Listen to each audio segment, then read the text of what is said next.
Hello everyone and welcome to this session. I am BG Suresh, Faculty of Silver Hills Public School, Kozhikode. And in this session, I am going to deal with Class 10 CBSE Biology, Chapter 6, Life Processes, Part 1. The learning objectives are to learn new terms in biology related to nutrition, to compare autotrophic and heterotrophic nutrition, and to identify various parts of the alimentary system of human beings. So let me begin by asking you a question. Had you taken food today? What happened to that food once you swallowed it? Did you have to feed your pet animal? In a similar manner, did you have to give some food, ready-made food, to the plants that you are cultivating in your backyard? So all these questions we are trying to identify and find the answers for. Let's start off with the term life processes. They are processes like digestion, respiration, circulation, excretion, etc. that make life possible. So in this session, I am going to deal with the first one, that is nutrition. We can classify nutrition into two types, autotrophic and heterotrophic nutrition. Autotrophic nutrition occurs mainly in green plants, which make their own food by a process called photosynthesis, which we will be studying in detail. Heterotrophic organisms, they are animals or other organisms depending on yet other organisms for obtaining their food, for obtaining their nutrition. We will start off with autotrophic mode of nutrition in plants.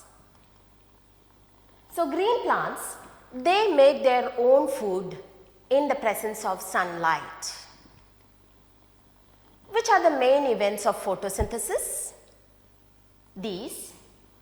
Firstly, there is absorption of light energy by chlorophyll, and this light energy is then converted into chemical energy of food. During this process, there is splitting of water, what is called photolysis.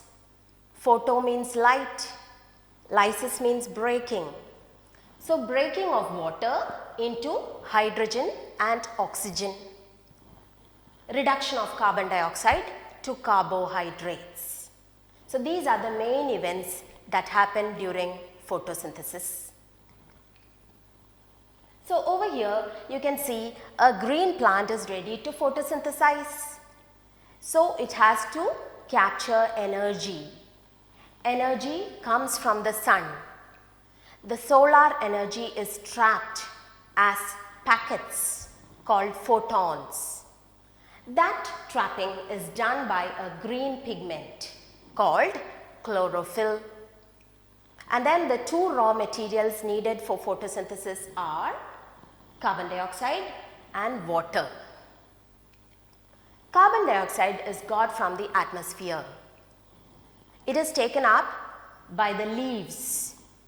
On the ventral side of the leaves, there are openings called stomata, which will help to take up carbon dioxide. Similarly, water is taken from the soil. It is taken up through special vessels, which are called xylem vessels. So using these two raw materials, how does the plant make food? Let us see. 6 molecules of carbon dioxide combined with 12 molecules of water to produce C6H12O6, which is glucose, the simple sugar glucose. And along with that, there are 6 molecules of water and 6 molecules of oxygen gas. Now there was a doubt, from which of these raw materials is that oxygen gas liberated? Because both carbon dioxide and water are having oxygen. So by experiments it was proved that oxygen is liberated from water by splitting of water in presence of light, what we call photolysis. That liberates oxygen, and this oxygen is vital for respiration by animals. So trees and green plants are very useful. They serve like lungs of the planet, and it is our duty to take care of them because they are giving us vital oxygen to breathe. I told you about those openings on the ventral side of the leaf, which are called stomata.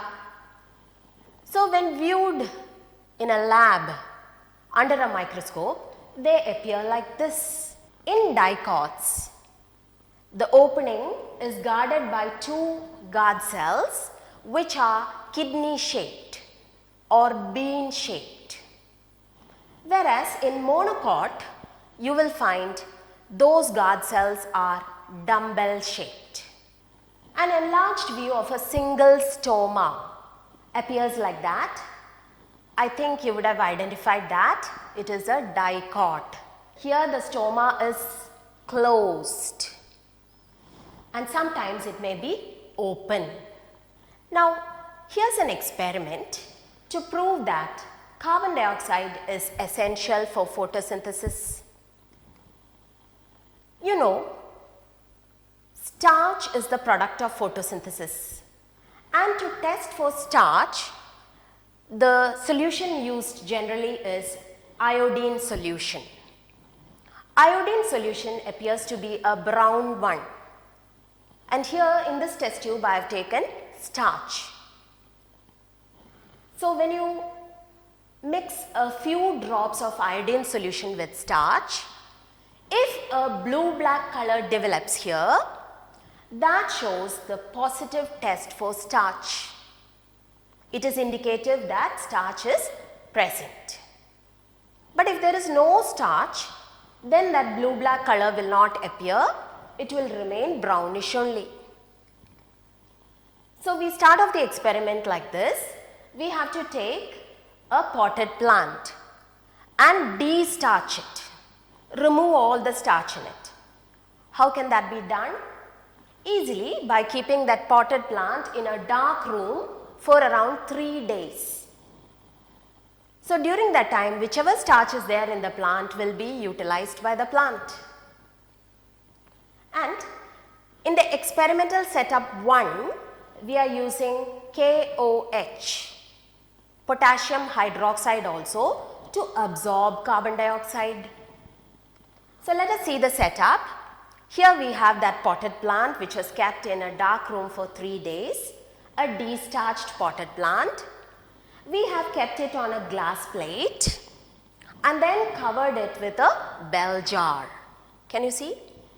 We covered it with a bell jar, and to make this setup airtight, we have applied Vaseline in this base where the bell jar is meeting with the glass slide.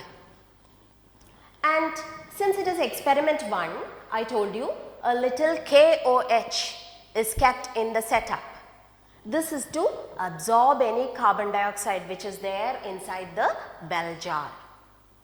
Similarly, the second setup has one more potted plant. All the arrangements in the setup are exactly the same, except that in this case there is no potassium hydroxide. So both these de-starched plants are kept in sunlight for around 3 hours.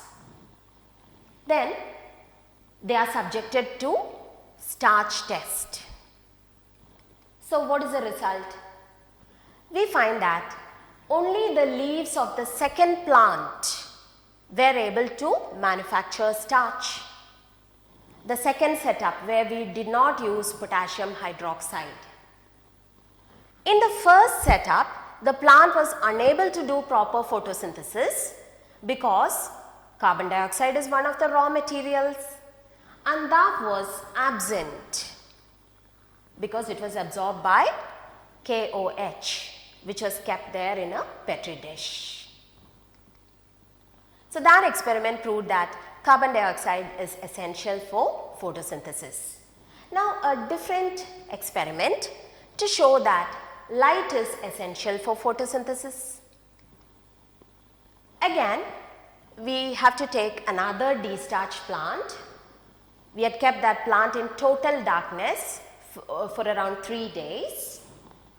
And then one of its leaves, we have covered a portion of that leaf with black paper.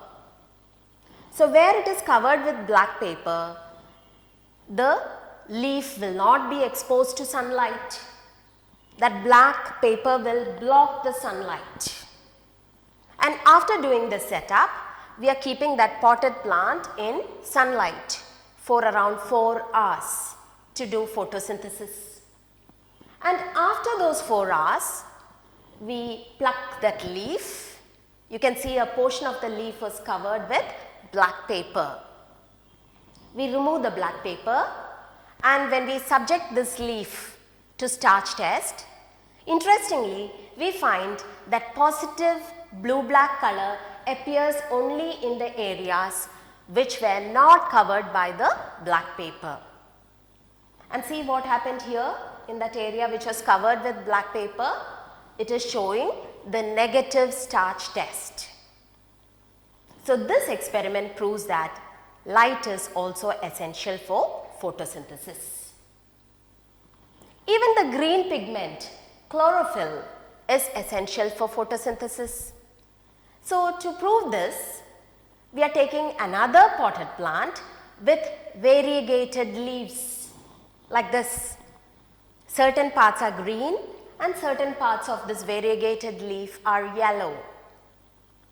So this particular plant, we had kept it in total darkness for 3 days to destarch it, and then we kept it in sunlight for around 4 hours.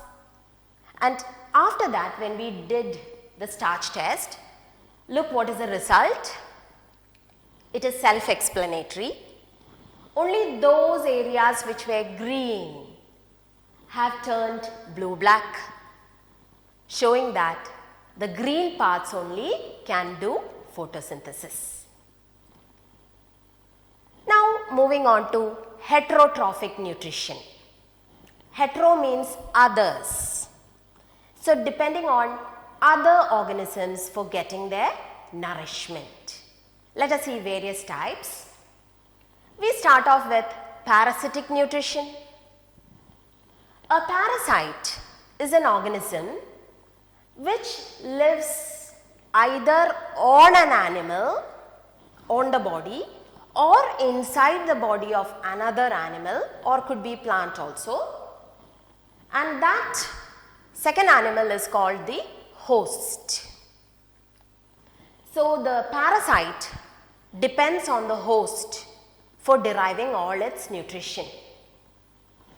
Which are the examples?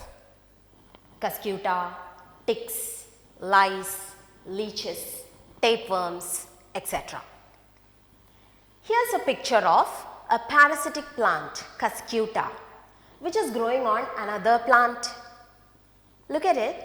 It looks like a yellow wire. Like a yellow wire. But actually this is a plant. It is not green because it is a parasite. And how does it get nutrition from this host plant? When it twines around, the Cuscuta will put forth parasitic roots which are called haustoria. Haustoria, haustoria, and those parasitic roots will go directly into the phloem tissue of the host plant. Phloem carries prepared food. So, very easily using the haustoria, the Cuscuta will get nourishment. It doesn't have to make food. It will take away ready-made food from the host plant. Yet another example is leech. This is an ectoparasite on man and other animals. It has powerful suckers and it will attach onto our skin and suck our blood. So it's a blood feeding ectoparasite. Another endoparasite is tapeworm. Tapeworm. You can see it looks just like a ribbon, but many such worms may be there in your gut, and they grow very fast. They become long and ribbon like. They reproduce fast, and these will take away the nutrition which we are consuming. So they act as endoparasites. Now, during heterotrophic nutrition, some organisms will break down food outside the body and then absorb it.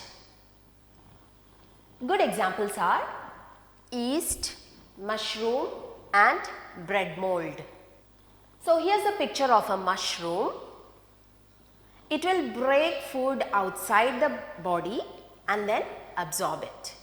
In fact, such fungi, they depend on dead and decaying organisms to derive their nutrition. Now moving on to holozoic nutrition, that is eating solid food. A very good example is amoeba, a tiny animal called amoeba, capturing its prey. You see those interesting set of pictures. In the first picture you can see the prey has been indicated by a red color. So amoeba doesn't have any proper body shape. It keeps putting forth false feet which are called pseudopodia. So now in the second picture you can see it has chased that food item and it is putting forth pseudopodia around it. In the third picture it has completely surrounded that and it is getting digested. It has been taken into the food vacuole of the amoeba and the prey is now being digested in its body. Is simple diffusion sufficient to meet the oxygen requirements of multicellular organisms? We are an example for multicellular organism. So can human beings do just simple diffusion? The answer is no, because multicellular organisms have many layers of cells and it is not possible that all those cells are in direct contact with the outer environment. So in the case of multicellular organisms, simple diffusion will not do. Instead, they have to have different specific organ systems. We now move on to a very interesting topic of nutrition in human beings. We also eat solid food and it is digested by the digestive system or the alimentary system. Can you see over there the outline of a human being? And it starts off with the mouth and ends up in the anus. So these are the different parts of the human alimentary system, starting with the buccal cavity, then moves to this area called the pharynx. Next part is the esophagus or the food pipe. After that there is the stomach, small intestine, large intestine, rectum and anus. So after we swallow the food, we are forgetting about that. Let's see in detail what is happening to the food. It all started off with the buccal cavity, the mouth cavity when we put food into the mouth.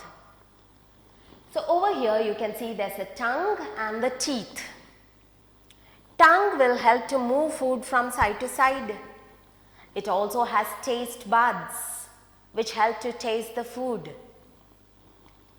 And teeth, there are around 32 teeth in man. They all are not of the same kind. You have studied in lower classes. We have different kinds of teeth like incisor, that is for cutting the food. Canine, it will help to tear hard food items. Premolars and the molars, they help in grinding the food. The term for that is heterodont dentition. Hetero means different, homo means same. So all our teeth are not of the same kind. So dentition in man is heterodont. Only this much portion is visible, and the major portion of the teeth is inside our gums. So teeth in sockets is called thecodont dentition. And we didn't have these teeth when we were young, when we were studying in the nursery. Those teeth fell off, and then these permanent teeth came. So having two sets of teeth, that is called diffidont dentition. Di means two. So having two sets of teeth, milk teeth when we were young, replaced by permanent teeth, that is called diffidont dentition. Also there are the salivary glands which secrete a fluid called saliva. Saliva has an enzyme called salivary amylase, which was earlier called ptyalin. So there are three pairs of salivary glands in man. They are called sublingual, submandibular and the parotid glands. So after chewing for some time, the ball of food is going to be swallowed through the pharynx. So before we start with swallowing of the food, let us see what digestion happened in the buccal cavity. Digestion will happen in three parts: buccal cavity, stomach and small intestine. Let's see the equation for what happened in the buccal cavity. Here only a little starch is getting digested into simple sugar. Which is the enzyme? Salivary amylase. It breaks down starch into simple sugar. I'll give you an example for this. Try this today. Take some cooked rice, put it in your mouth and keep chewing it. Don't swallow easily, keep chewing it. After some time, do you feel a sweet taste in your mouth? That is because the starch is broken down into simple sugars by the salivary amylase. Okay, now the food has been swallowed, and is it falling just like me dropping a ball or something? Just I drop it and then it goes and falls there? No, it is moving by rhythmic wave-like movements, which is called peristalsis. Those rhythmic wave-like movements to push the food forward in the alimentary tract, that is called peristalsis. So slowly the food comes down through the food pipe and reaches this bag, this pouch, which is called the stomach. Before that, I forgot to mention that when we are swallowing food, there is chance that the food can get into your trachea, into your windpipe, which is also there in the throat region. Now if that happens, it can be fatal because you will choke on your food. You will not get breath. So when we swallow food, then a small flap of tissue called epiglottis will cover the opening of the trachea or the windpipe, so that the swallowed food will go only into the food pipe. It will not go into the windpipe because that epiglottis will cover the opening of the trachea. Occasionally, when it doesn't function properly, that is when you choke on your food. The bolus of food by peristaltic movements have now reached the stomach. In the stomach, there are gastric glands. They secrete hydrochloric acid, pepsin and mucus. Hydrochloric acid is a strong acid which is present in the stomach. We will see its functions, and it does not corrode the stomach because there is a layer of mucus coating the stomach wall.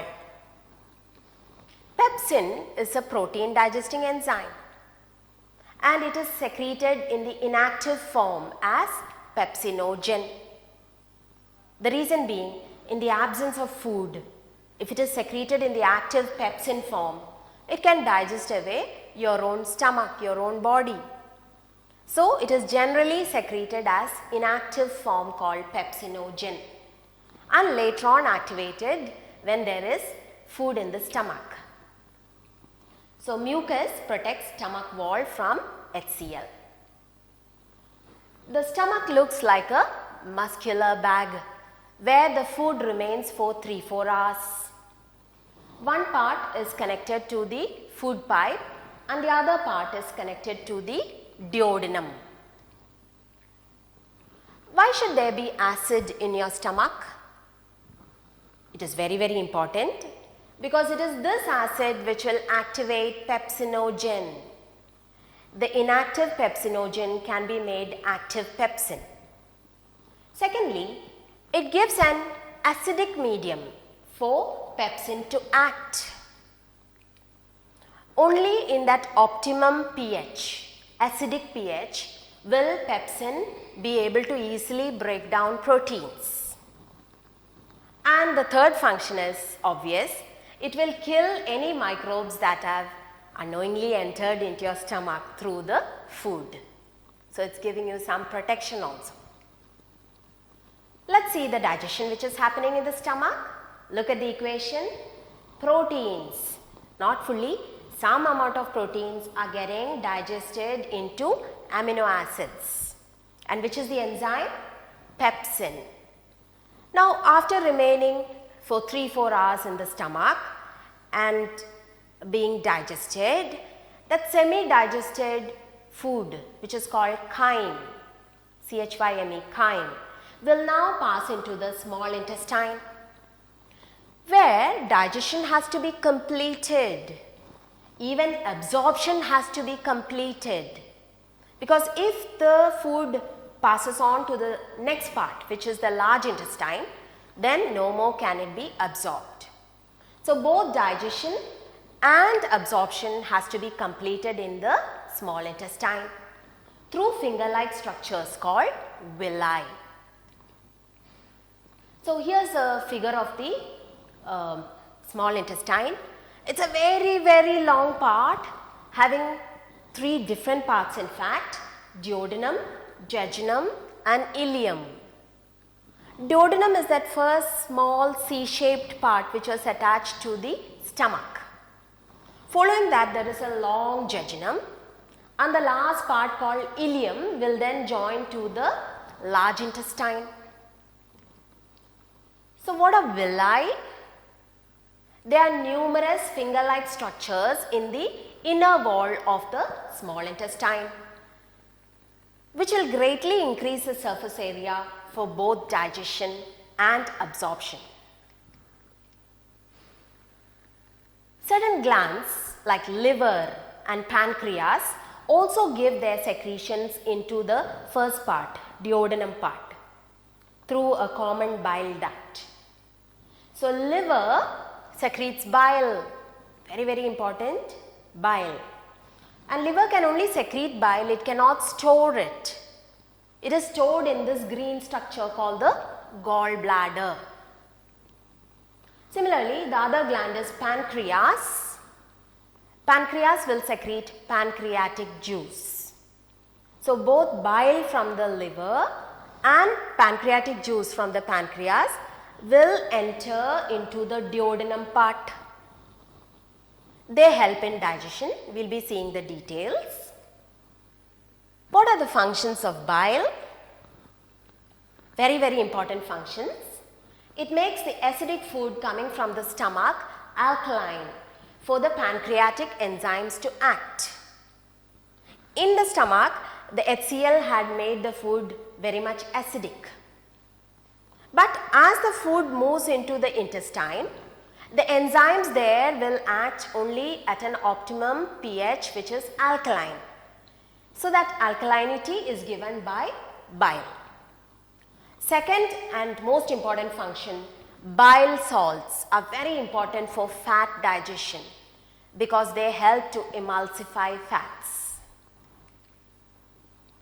So let's see the digestion which is happening in the small intestine.